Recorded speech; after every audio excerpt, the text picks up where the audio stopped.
Severe mental decline on display in Donald Trump's awful speech in Prescott Valley, Arizona. He was slurring and struggling to get through this speech as calls are mounting for him to release medical records, which he is currently hiding.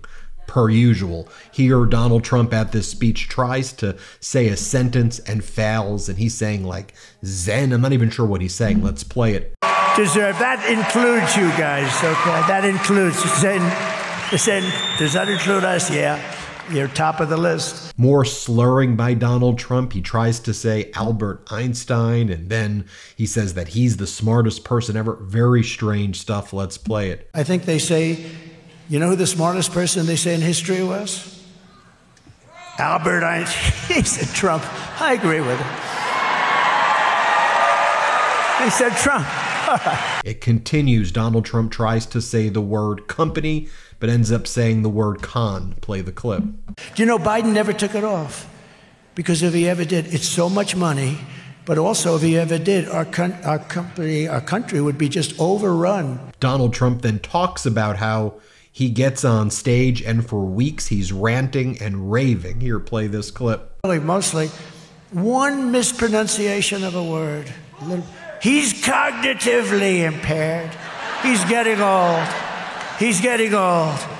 He mispronounced a word like the name of the gang, if I did. I think I got it perfectly, didn't I? But if they see any, they watch for weeks and weeks. For weeks and weeks, I'm up here ranting and raving. Last night, 100,000 people, flawless, ranting and raving. I'm ranting and raving. Not a mistake. And then I'll be at a little thing and I'll say something a little bit like the. I'll say, duh. They'll say, he's cognitively impaired.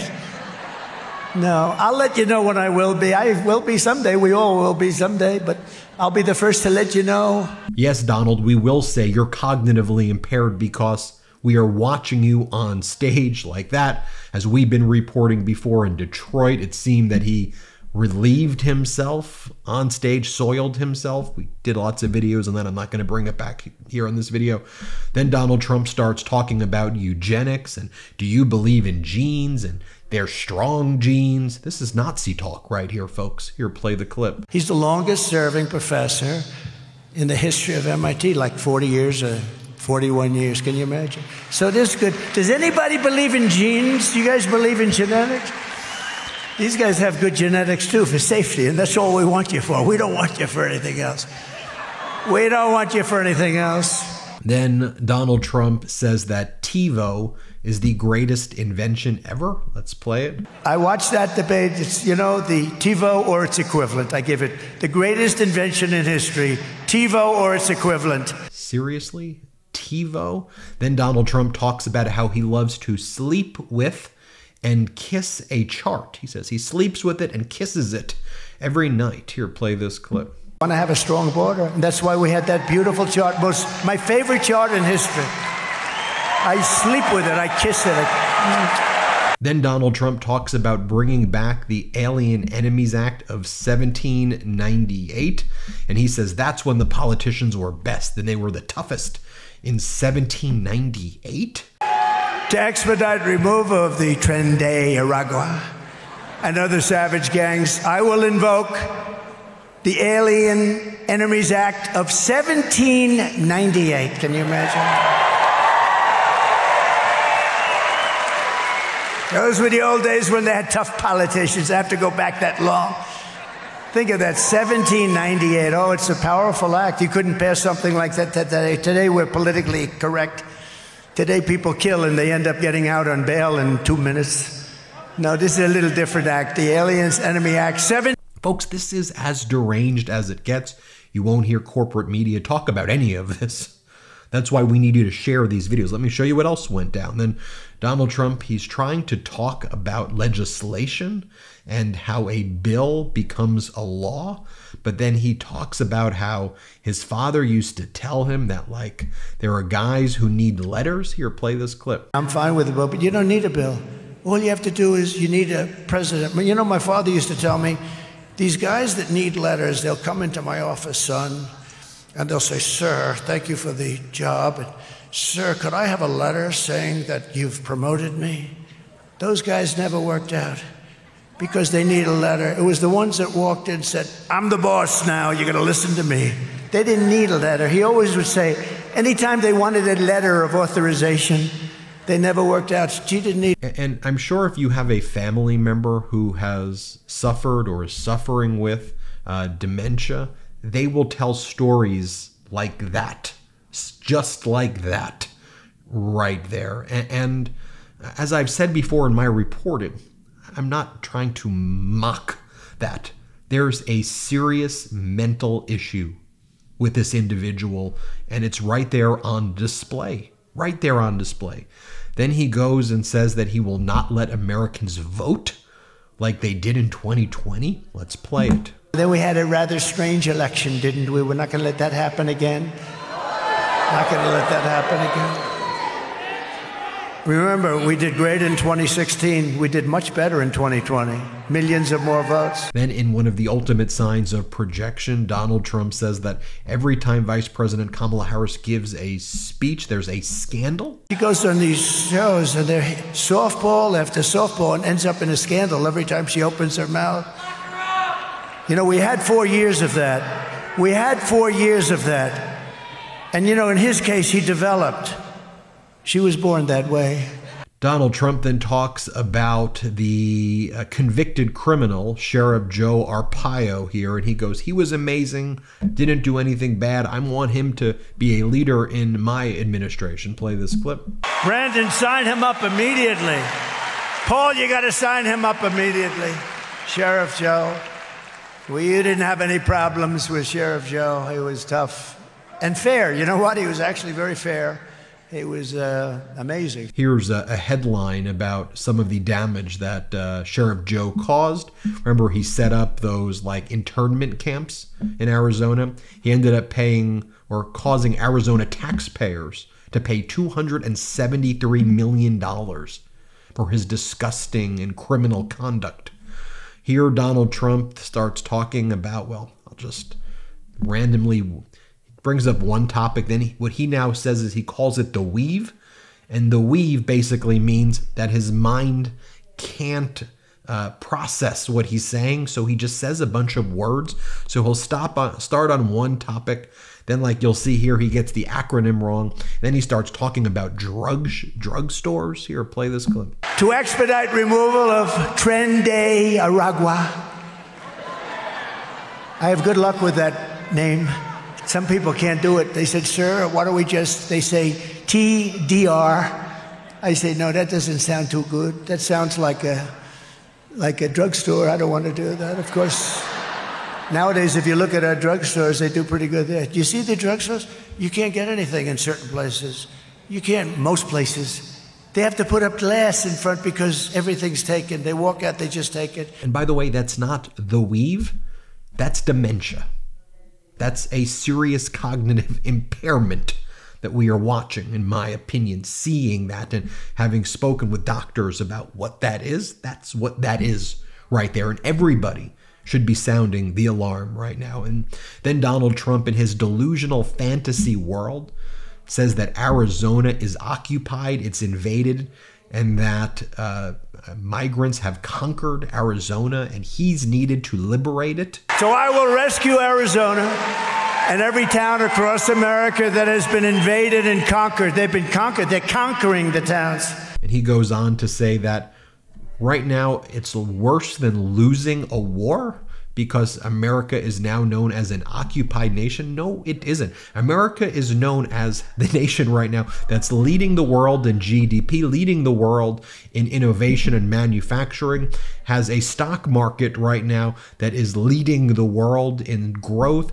Our wages are higher than other countries. There's more drilling right now than ever before in history. America is actually experiencing an economic boom and renaissance right now. That doesn't mean that it's perfect. It doesn't mean that we should not address issues or say that it could be better. But America's leading the world right now. That's just the facts. But here's what Donald Trump says. Play it. So we're now known all throughout the world as an occupied country. Can you believe it? They said One of the papers said on another country that we are an occupied country, and you know what? They're not that wrong, but these gentlemen will unoccupy us very quickly. It's really no different than if we had a war and lost the war, but to everyone here in Arizona and all across the land, I make this pledge. November 5th, 2024 will be Liberation Day in America. It's going to be Liberation Day. It's going to happen so fast.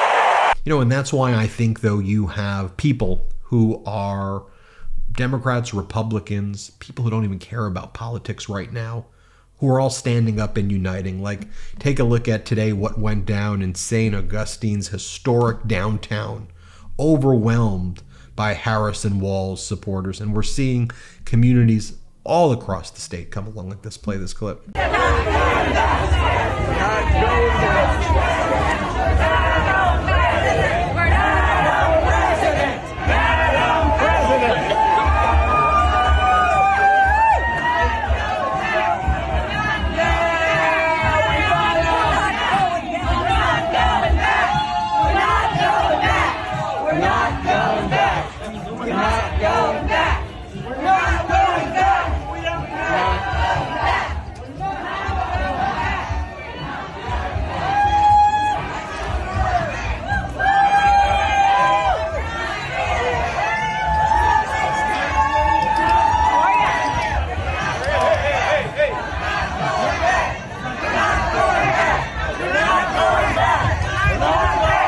Here's what Vice President Kamala Harris said about this, just in a speech that she gave today in Greenville, North Carolina.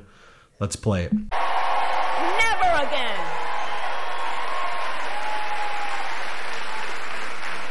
And the people who know him best know it. His former national security advisor, 2 of his former defense secretaries, his former chief of staff in the White House, his own vice president,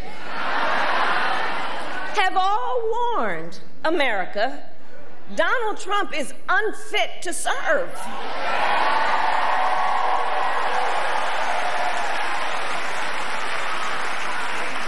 Or just listen most recently to what we heard General Milley said. General Milley, former chairman of the Joint Chiefs under Donald Trump. It was just reported, he said, quote, "No one has ever been as dangerous to this country," in referring to Donald Trump. Think about that. Think about that. And we can already see the harm he's up to as a candidate. Most recently, spreading disinformation in the wake of natural disasters. Blocking real solutions that would stop drug cartels from crossing the border when he tried to kill and did that border security deal. Because you see, Donald Trump cares more about scaring people, creating fear, running on a problem, instead of what real leaders do, which is to participate in fixing problems. Here's Vice President Kamala Harris again talking about Donald Trump releasing his medical records. Let's play it. And he's not, but here's the thing, North Carolina, and he's not being transparent with the voters. He's not being transparent. So check this out. He refuses to release his medical records. I've done it. Every other presidential candidate in modern era has done it. He is unwilling to do a 60 Minutes interview. Like every other major party candidate has done for more than half a century. He is unwilling to meet for a second debate.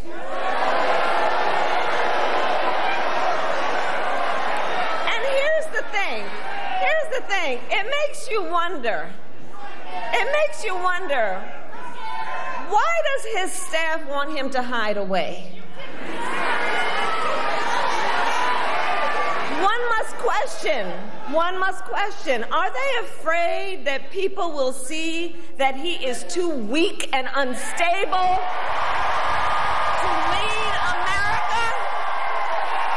Is that what's going on? So folks, for these reasons and so many more, it is time to turn the page.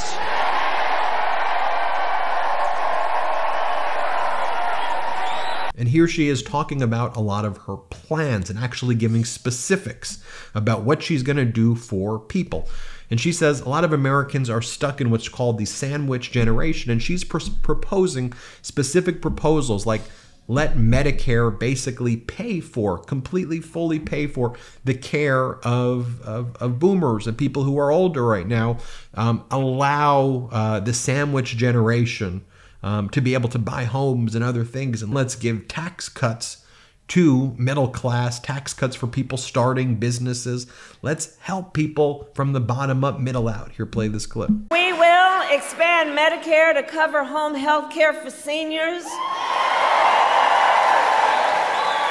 so more seniors can live at home with dignity, and give more support to the sandwich generation, to those of you who are raising young children and taking care of your parents.